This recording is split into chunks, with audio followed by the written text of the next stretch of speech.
تو سچ کی بنیاد پر شادی کریں، جھوٹ کی بنیاد پر کبھی نہ کریں. اور شادی کب ٹکتی ہے؟ جب ایڈجسٹ کرتے ہو تب ٹکتی ہے، جب صبر کرتے ہو تب ٹکتی ہے. جس میں صبر نہیں ہے وہ شادی نہ کریں. جو ایڈجسٹ کرنے کا ہنر نہیں رکھتے ہیں وہ بھلے شادی نہ کریں، کیونکہ شادی کا نام ایڈجسٹمنٹ ہے، شادی کا نام پیشنس ہے، برداشت کرنے کا نام شادی ہے. یہ ہنر اگر آ جائے تو اس جوڑے میں محبت باقی رہے گی اور وہ لمبی سمے تک وہ جوڑا خوش مزاج خوش رہے گا. میں ویلفیئر ایڈ یہ جو کام کر رہا ہے ماشاءاللہ فیض ویلفیئر ایڈ، میں مبارکباد پیش کرتا ہوں کہ آپ لوگ ماشاءاللہ ایسے اتنے غریب لوگ یہاں پر ہیں جو 40 سال گزارنے کے بعد بھی 10,000 پیسہ خرچ کر شادی نہیں کر سکتے ہیں. آپ ان گھروں تک پہنچ کر آپ شادی کروا رہے ہیں ماشاءاللہ.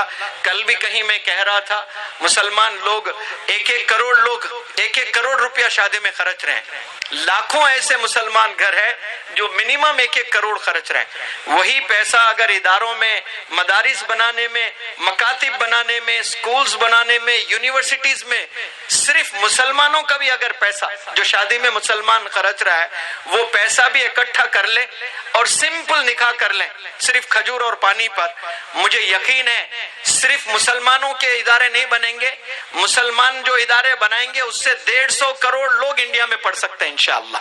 تو سمپل شادی کریں اور وہی پیسہ ادارے بنانے میں، مکاتب بنانے میں، یونیورسٹیز بنانے میں لگائیں. اور جو میں نے کہا اللہ سبحانہ و تعالی جو بھی میرے دل کی مرادیں ہیں، میں جو وش کیا کہ یہ شادیاں سمپل ہونا ہے، اللہ ویسے ہی کرائے. اور میری زبان سے کوئی ایسے الفاظ اگر نکل گئے جس کو تکلیف کسی کو ہوئی، میں معذرت چاہتا ہوں. میرا سبجیکٹ نہیں ہے، میرا پلیٹ فارم نہیں ہے. لیکن قاری صاحب نے کئی دفعہ فون کیا، میں ڈیٹ نہیں دے رہا تھا کیونکہ میرا پلیٹ فارم ہی نہیں ہے. میں پرسنالٹی ڈیولپمنٹ اور میرے وہاں بلا کر ہی پڑھاتا ہوں. لیکن آپ نے شروع میں بھی سنا ہوگا 10-20 کالز کیے ہیں، میسیجز کیے، میں ڈیٹ نہیں دے رہا تھا. لیکن مولانا غلام صاحب وستانوی دامت برکاتہم مسجد نبوی میں بیٹھ کر مجھے فون لگائے. میں قاری صاحب کو جانتا ہوں، آپ نے وہاں جانا ہے پروگرام میں، بس 2 ہی. میں نے کہا حضرت خلاص آپ نے کہہ دیا، میں نو کہہ ہی نہیں سکتا ہوں اور آپ کو میں نے یہ ڈیٹ دیا ہے، آپ نے بلایا، بہت بہت شکریہ. میں امید کرتا ہوں کہ اللہ سبحانہ و تعالیٰ خوب اجر عطا فرمائے آپ سب لوگ کو. جزاکم اللہ خیر. جزاکم اللہ تعالی احسن الجزاء. بہت ہی قیمتی نصائح سے نوازا ہے اور موقع کی مناسبت سے نوازا ہے. اللہ تبارک و تعالی اس پر عمل کرنے کی توفیق عطا فرمائے.